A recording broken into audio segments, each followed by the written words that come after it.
la marche assurée vers le développement et le progrès. Je salue ici tous les compatriotes haïtiens à travers le monde qui, tout en restant attachés à leur pays natal, sont obligés de chercher d'autres cieux plus cléments pour gagner leur vie. Tout le monde reconnaît qu'ils sont de rudes travailleurs.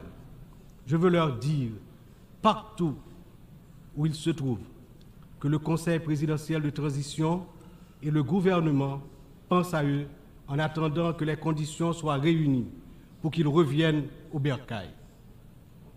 J'en profite pour saluer Amnesty International et d'autres organismes opérant dans le domaine de la défense des droits humains qui suivent de près les violations des droits des migrants haïtiens à travers le monde.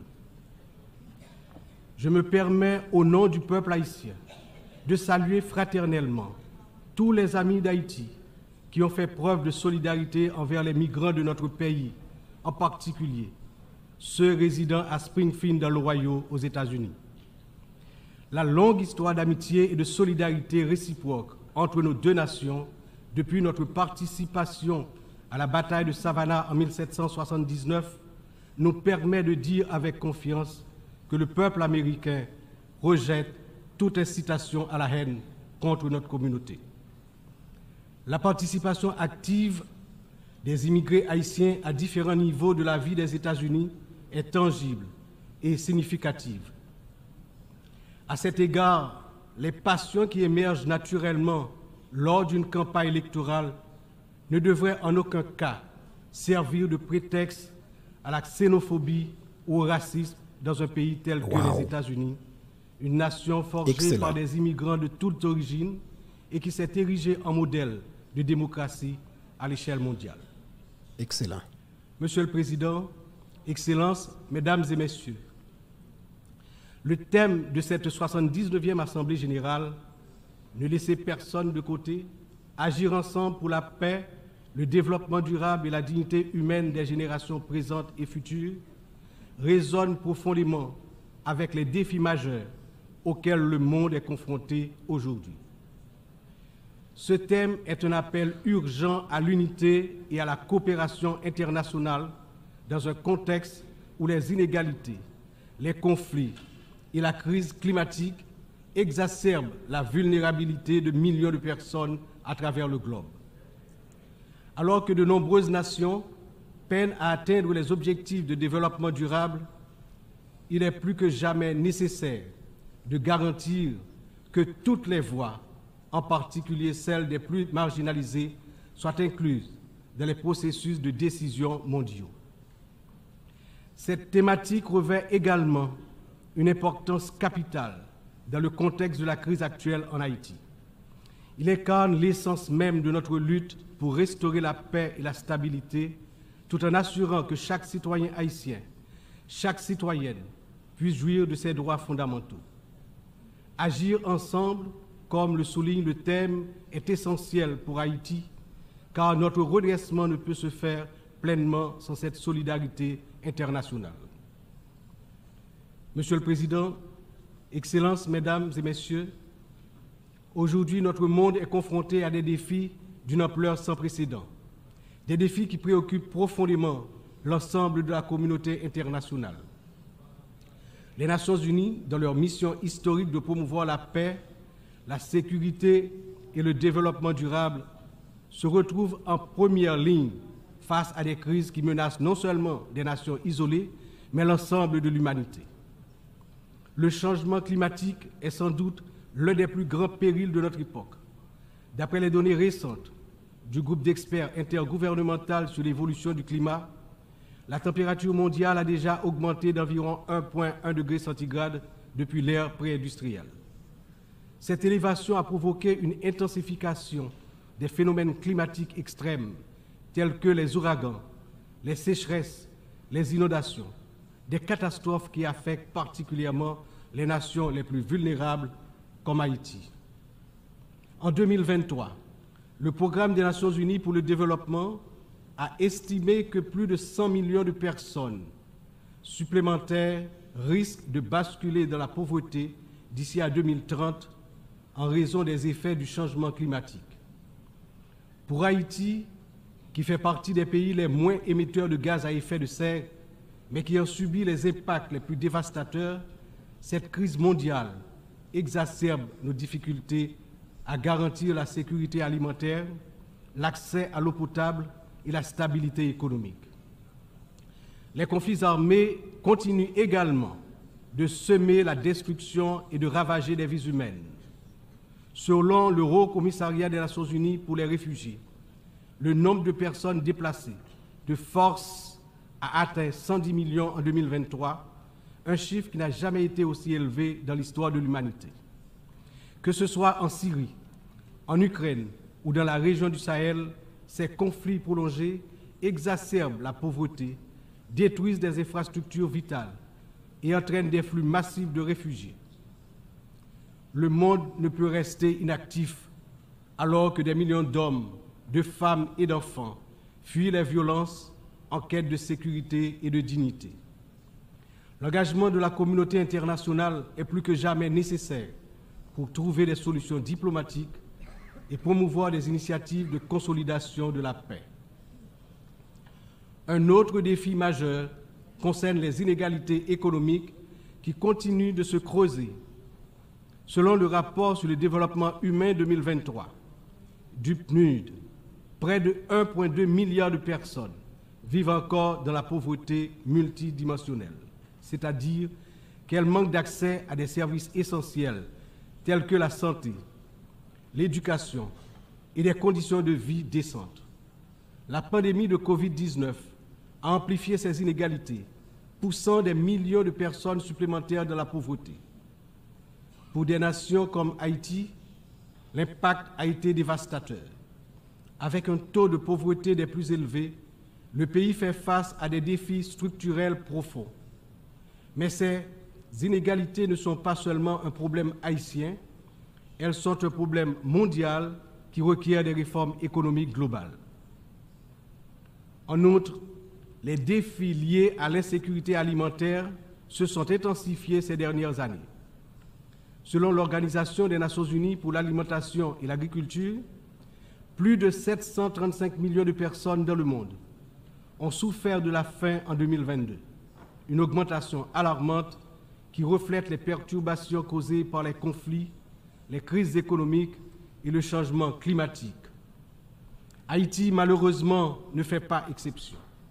Le Programme alimentaire mondial a récemment souligné que près de la moitié de la population haïtienne est en situation d'insécurité alimentaire aiguë. Cette situation n'est pas seulement une urgence humanitaire, mais une menace pour la stabilité de notre nation.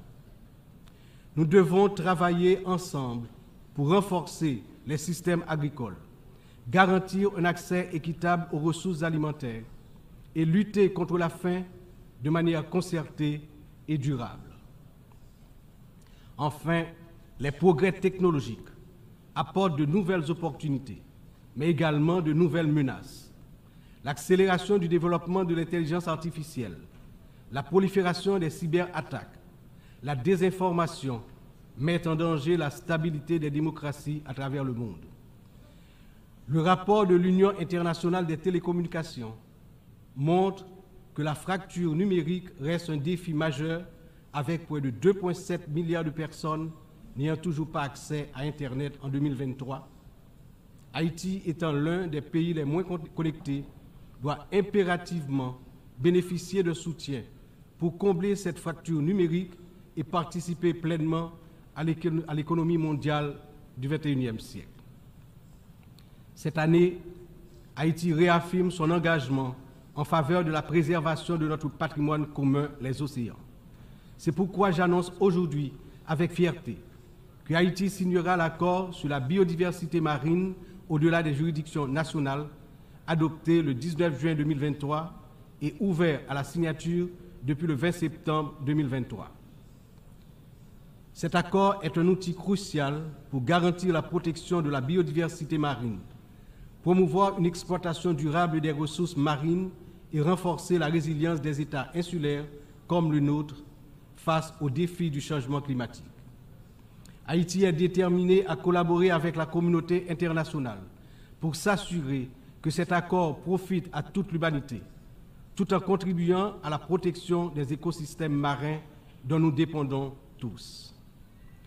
Ces défis mondiaux ne peuvent être relevés que par un engagement renouvelé en faveur du multilatéralisme, de la solidarité et de l'action collective. Haïti, malgré ses difficultés, se tient prête à collaborer avec la communauté internationale pour surmonter ces crises et bâtir un avenir où la paix, la justice et la dignité humaine triomphent. Mais nous ne pouvons y arriver seuls. C'est ensemble que nous devons agir pour garantir que personne ne soit laissé de côté. Excellences, Mesdames, Messieurs, en proclamant l'indépendance d'Haïti le 1er janvier 1804, le général Jean-Jacques Dessalines, père fondateur de notre patrie, a donné aux droits de l'homme leur caractère universel. En d'autres termes, avec le triomphe de la révolution haïtienne de 1804, ayant lancé le processus de démantèlement de l'ordre colonial et esclavagiste, les droits de l'homme ont cessé d'être uniquement les droits de l'homme blanc pour devenir les droits de tous les hommes, de toutes les femmes, c'est-à-dire les droits de l'humanité tout entière. À ce titre, en tant que représentant de la République d'Haïti, porte-parole officielle du peuple haïtien, je me vois dans l'obligation d'attirer l'attention des dirigeants des grandes puissances sur le danger de guerre nucléaire menaçant l'existence des peuples sur tous les continents. Dans cette optique, au nom de la République d'Haïti, je lance un vibrant appel aux chefs d'État de tous les pays membres des Nations Unies pour leur demander d'éviter à l'humanité le péril de la fin de la civilisation sur Terre. Monsieur le Président, Excellences, Mesdames et Messieurs, je m'exprime aujourd'hui avec l'expérience de plusieurs années consacrées au service de mon pays. Mon parcours politique, profondément ancré dans l'histoire d'Haïti, m'a permis de traverser de nombreuses épreuves, toujours avec un même objectif, le progrès de mon pays, la fierté, la dignité restaurée et le bien-être du peuple haïtien meurtri. Ayant présidé le Sénat de la République de 1995 à 2000, puis ayant été témoin de moments critiques de notre histoire politique, j'ai vu de près les défis auxquels notre nation a été confrontée. Mon engagement politique remonte à une époque où les luttes pour la stabilité et la démocratie étaient omniprésentes. Aujourd'hui, en tant que président du Conseil présidentiel de transition, je me retrouve à nouveau à un moment charnière de l'histoire d'Haïti. Mon parcours m'a enseigné que la résilience et la volonté collective sont les seules voies pour garantir un avenir stable et prospère. C'est avec cette vision, ce dévouement et la force que confère cette riche expérience politique que je m'engage à conduire la transition déterminée à mener Haïti vers la paix, la sécurité et la démocratie participative. Chapeau. Par la tenue de la conférence nationale, le renouvellement du personnel politique à travers des élections libres, crédibles, transparentes. Le peuple haïtien, malgré ces épreuves auxquelles il est confronté, refuse de se laisser submerger par le désespoir. Des défis d'une ampleur sans précédent, une violence dévastatrice, une instabilité politique persistante, une précarité quasi générale et une pauvreté dégradante se posent à son intelligence et à ses capacités d'action. Au milieu de cette tempête, il a compris qu'il lui fallait prendre une décision courageuse, celle de se mettre ensemble, de s'unir malgré les différences profondes pour pouvoir se relever et se mettre en marche, en toute confiance, vers la sortie de la crise multidimensionnelle qui l'afflige depuis déjà trop longtemps. La création du Conseil présidentiel de transition est une matérialisation de cette décision, un exemple tangible de cette volonté de se réconcilier avec soi-même. Ce Conseil qui rassemble organisations de la société civile et toutes les tendances politiques du pays est le fruit de longues négociations. Il incarne la pluralité de la société haïtienne.